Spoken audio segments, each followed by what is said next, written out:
ಒಂದು ಹಳೆಯ ಭವ್ಯ ಪರಂಪರೆಯ ಹೆಗ್ಗುರುತಾಗಿ ನಿಂತಿರುವ ಸೂರ್ಯವಂಶ ಕುಟುಂಬದಲ್ಲಿ ತಾತ ಸತ್ಯಮೂರ್ತಿಗೆ ಈ ಪರಂಪರೆಯನ್ನು ಮುಂದುವರಿಸಿಕೊಂಡು ಹೋಗುವ ವಂಶದ ಕುಡಿಯದೇ ಚಿಂತೆ.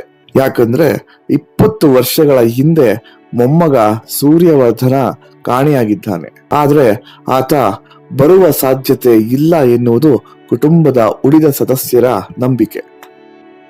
ಬಂದೇ ಬರುತ್ತಾನೆ ಎಂದು ನಂಬಿರುವ ಸತ್ಯಮೂರ್ತಿಯ ಸಮಾಧಾನಕ್ಕೆ ಕುಟುಂಬದ ವಕೀಲರು ಒಬ್ಬ ಸೂಕ್ಷ್ಮ ವ್ಯಕ್ತಿಯ ತಲಾಶ್ ಮಾಡುತ್ತಾರೆ. ಒಂದು ಆಕಸ್ಮಿಕ ಸಂದರ್ಭದಲ್ಲಿ ಒಬ್ಬ ಆಕರ್ಷಕ ಹುಡುಗ ಸಿಕ್ಕಿಬಿಡುತ್ತಾನೆ. ತಾಯಿಯ ಚಿಕಿತ್ಸೆಗೆ ಹಣ ಬೇಕಿರುವ ಒಂದೇ ಕಾರಣಕ್ಕೆ ಆತ ಈ ನಾಟಕಕ್ಕೆ ಒಪ್ಪಿಕೊಳ್ಳುತ್ತಾನೆ. ಅವನೇ ಕಥಾನಾಯಕ ಕರ್ಣ.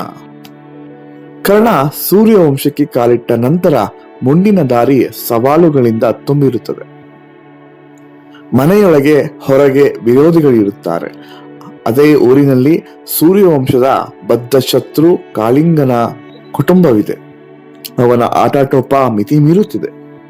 ಅವನನ್ನು ಬಗ್ಗು ಬಡಿಯುವುದು ಕರ್ಣನಿಂದ ಮಾತ್ರ ಸಾಧ್ಯ ಅಂತ ಊರ ಜನ ನಂಬಿದ್ದಾರೆ. ಈ ನಡುವೆ ಕಥಾನಾಯಕಿ ಸುರಭಿಯ ಆಗಮನವಾಗುತ್ತದೆ. ಕತೆ ಹೊಸ ತಿರುವು ಪಡೆದುಕೊಳ್ಳುತ್ತದೆ.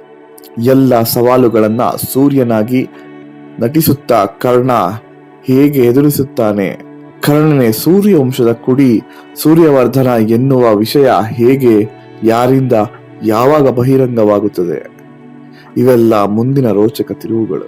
ಸೂರ್ಯವಂಶ ಧಾರಾವಾಹಿ ಮಾರ್ಚ್ 11ರಿಂದ ಸೋಮವಾರದಿಂದ ಶನಿವಾರ ರಾತ್ರಿ 8 ಗಂಟೆಗೆ ಉದಯ ಟಿವಿಯಲ್ಲಿ ಪ್ರಸಾರವಾಗಲಿದೆ.